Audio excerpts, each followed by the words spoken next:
Hi hello నమస్తే, నేను మిడప వినీత్. ఈరోజు నేను చెప్పే పాడ్కాస్ట్ అబౌట్ ఐర్లాండ్. అవును, ఐర్లాండ్ అనే దేశం ఉత్తర అట్లాంటిక్లోని ఒక ద్వీపం. ఈ ద్వీపాన్ని తూర్పు దశలో నార్త్ కెనాల్, ఐరిష్ సముద్రం, Saint George canal great Britain నుండి వేరు చేస్తూ ఉంది. మనకి ఐర్లాండ్ అంటే గుర్తొచ్చేది విస్కీ. ఐర్లాండ్ విస్కీ చాలా ఫేమస్. అలాగే యూరోప్ ఖండంలో 3వ అతిపెద్ద ద్వీపం, బ్రిటిష్ ద్వీపాల్లో 2వది. మొదటి స్థానంలో గ్రేట్ బ్రిటన్ ఉంటే ప్రపంచంలో 20వ అతిపెద్ద ద్వీపం ఐర్లాండ్. యూరోప్ ఖండమునకు వాయువ్య దిశలో కొన్ని వందల ద్వీప సమూహాల మధ్య ఉంది. తూర్పున ఉన్న గ్రేట్ బ్రిటన్ను ఐరిష్ సముద్రం వేరు చేస్తుంటే ఈ ద్వీపంలో 6లో 5 అంటే 5 వంతులు రిపబ్లిక్ ఆఫ్ ఐర్లాండ్, 1 వంతు ఈశాన్యంలో యునైటెడ్ కింగ్డమ్లో భాగంగా ఉన్న ఉత్తర ఐర్లాండ్ ఉన్నాయి. రిపబ్లిక్ ఆఫ్ ఐర్లాండ్ రాజధాని డబ్లిన్, ఉత్తర ఐర్లాండ్కు రాజధాని బెల్ఫాస్ట్. రాజకీయంగా ఐర్లాండ్ ద్వీపంలో 5 భాగాలు ఉన్న రిపబ్లిక్ ఆఫ్ ఐర్లాండ్ అధికారికంగా ఐర్లాండ్ అని పిలువబడుతుంది. యునైటెడ్ కింగ్డమ్లో భాగంగా ఉన్న ఉత్తర ఐర్లాండ్ మధ్య విభజించబడి ఉంది. ఇది 2011లో ఐర్లాండ్ జనసంఖ్య 6.6 మిలియన్లు. యూరోప్లో దాదాపు 5,000 మంది తెలుగు వాళ్ళు ఉన్నారని చెప్పి ఒక అంచనా.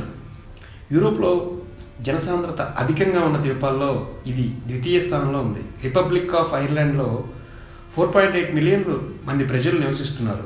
ఉత్తర ఐర్లాండ్లో 1.8 మిలియన్లు మంది ప్రజలు నివసిస్తున్నారు. ద్వీపం అంటే ఈ దీవి భౌగోళికంగా సాదా మైదానానికి చుట్టుపక్కల ఉన్న తక్కువ ఎత్తులో ఉన్న పర్వతాలను కలిగి ఉంది. అనేక నౌకాయాన నదులు భూభాగంలో విస్తరించి ఉన్నాయి. ద్వీపంలో పచ్చని వృక్ష సంపద ఉంది. పర్యావరణాన్ని చాలా బాగా కాపాడుకుంటారు ఐర్లాండ్ ప్రజలు. పచ్చదనాన్ని, ప్రశాంతతని ఎక్కువ కోరుకుంటారు ఐర్లాండ్ ప్రజలు. The people wear the plants will grow together and each other definitely to grow A positive energy అంటారు ఐర్లాండ్ పీపుల్.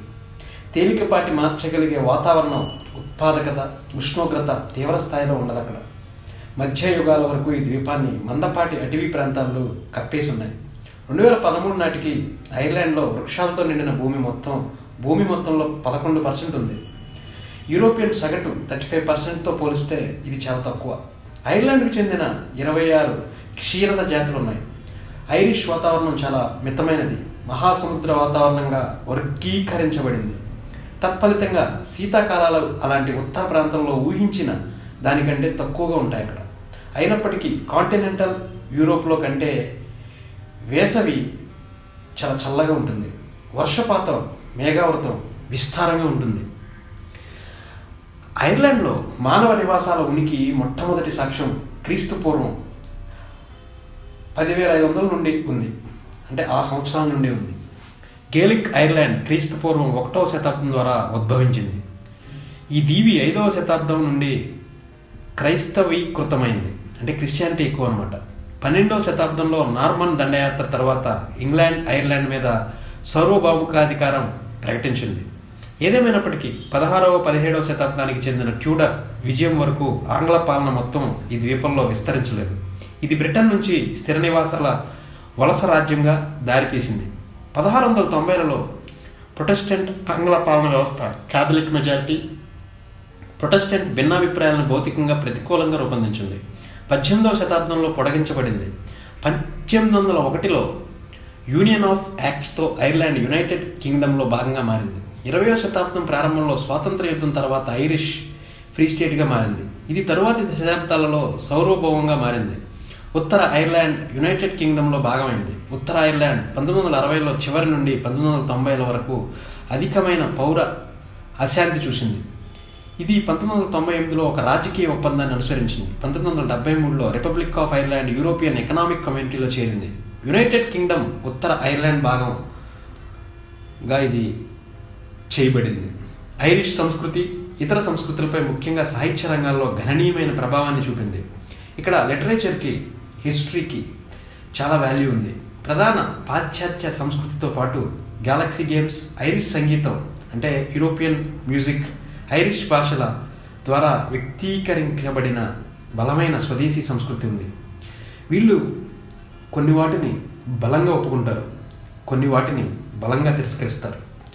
ఆ దేశ ప్రజల యొక్క మానవ సంస్కృతి, సాంస్కృతికత, సాంప్రదాయం మనకి కళ్ళ ముందు ఉట్టిపడుతుంది.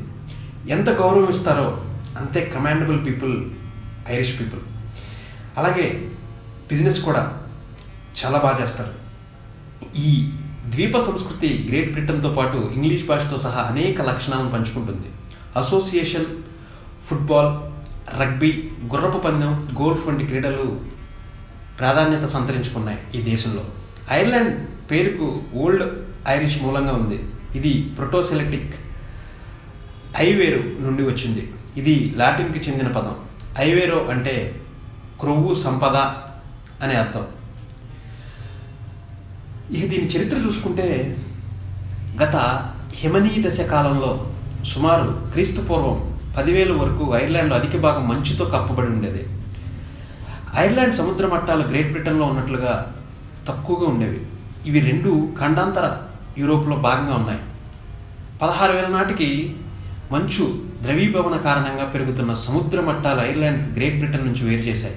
తరువాత సుమారు క్రీస్తు పూర్వం 6,000లో గ్రేట్ బ్రిటన్ ఖండాంతర యూరోప్ నుండి వేరు చేయబడింది. ఐర్లాండ్లో మానవ ఉనికి మొట్టమొదటి సాక్ష్యం క్రీస్తు పూర్వం 10,500 నాటిది. కౌంటీ క్లారేలో ఒక గుహలో కనిపించే ఒక బర్డ్షెడ్ ఎలుకబంటి ఎముక ద్వారా లభించింది. ఇది సుమారు క్రీస్తు పూర్వం 8,000 నాటిదని భావిస్తున్నారు. ద్వీపం చుట్టూ ఉన్న మొసోలిథిక్ సమాజాలకు సాక్ష్యంతో ద్వీపం మరింత నిరంతర మానవ నివాసాల ఉనికికి ఆధారాలు లభించబడేలా చేశాయి. ఈ మొసోలిథిక్ సమాజాలు ద్వీపంలో సుమారుగా క్రీస్తు పూర్వం 4,000 వరకు వేట సంగ్రాహకులుగా నివసించారు. అంటే నాగరికత మన ఇండియన్స్కి ఎలాగో ఐర్లాండ్కి కూడా బ్రిటన్ నుంచి ఈ వేట నుంచే వచ్చింది అనేవి కొన్ని నమూనాలు తేల్చి చెప్పాయి. కొంతకాలం క్రీస్తు పూర్వం 4,000కి ముందు స్థిరపడిన నియోలిథిక్ వారు ధాన్యపు సాగు, పెంపుడు జంతువులు, గొర్రెలు, పెద్ద కలప భవనం, రాతి స్మారక చిహ్నాలు వంటి పెంపుడు జంతువులను వంటివి ప్రవేశపెట్టి వాటి మీద కొన్నాళ్ళు కొనసాగించారు. అయితే ఐర్లాండ్ లేదా గ్రేట్ బ్రిటన్లో వ్యవసాయం కోసం మొట్టమొదటి సాక్ష్యం ఫెరిటర్స్ కో కెర్రీ. ఇది ఒక ప్లింట్ కత్తి, పశువుల ఎముకలు, గొర్రె దంతాలు, కార్బన్ డేటెడ్ చెందినవి.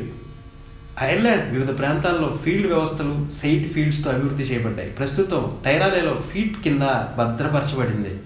విస్తృతమైన గోధుమలు, అలాగే క్షేత్ర వ్యవస్థలో ప్రపంచంలో అతి పురాతనమైన విస్తృతమైన కొన్ని కట్టడాలు కూడా ఉన్నాయి.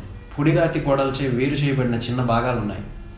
క్రీస్తు పూర్వం 3,500, క్రీస్తు పూర్వం 3,000లో కొన్ని దశాబ్దాల వరకు ఈ క్షేత్రాలు సాగు చేయబడ్డాయి. గోధుమలు, బార్లీ ప్రధాన పంటలుగా ఉన్నాయి. అంటే వాణిజ్య పంటలు అని చెప్పొచ్చు ఐర్లాండ్కి. కాంస్య యుగం లోహాల వినియోగం ద్వారా నిర్వచించబడింది. సుమారు క్రీస్తు పూర్వం 2,500లో ప్రారంభమైంది. సాంకేతిక పరిజ్ఞానం ఈ రోజుల్లో ప్రజలకు రోజువారీ జీవితాలను చక్రం వంటి ఆవిష్కరణల ద్వారా మార్చబడింది. ఎద్దులు, నేత వస్త్రాలు, మద్యపానం, కొత్త ఆయుధాలు, సాధనాలను తయారు చేసిన సమర్థవంతమైన లోహపు పనిచేసే బ్రోచెస్, టోర్క్ వంటి బంగారు అలంకరణ ఆభరణాలతో పాటు జాన్ టీ కోచ్ ఇతరాలు సరికొత్తగా ప్రవేశించబడ్డాయి. అట్లాంటిక్ కాంస్యయుగం అని పిలిచే ఒక సముద్ర వాణిజ్యం నెట్వర్క్ సంస్కృతిలో భాగంగా బ్రిటన్, వెస్టర్న్ ఫ్రాన్స్, ఇబేరియాలతో సహా ఐర్లాండ్ వాణిజ్య నెట్వర్క్ సంస్కృతిలో భాగంగా ఉంది. సెల్టిక్ భాషలో అభివృద్ధి చెందిన దేశాల్లో ఇది కూడా ఉంది. ఇది వారి మూలం. హాల్ స్టార్ట్ సంస్కృతితో యూరోప్ ప్రధాన భూభాగంలో ఉందని సాంప్రదాయిక అభిప్రాయానికి విరుద్ధంగా ఉంది.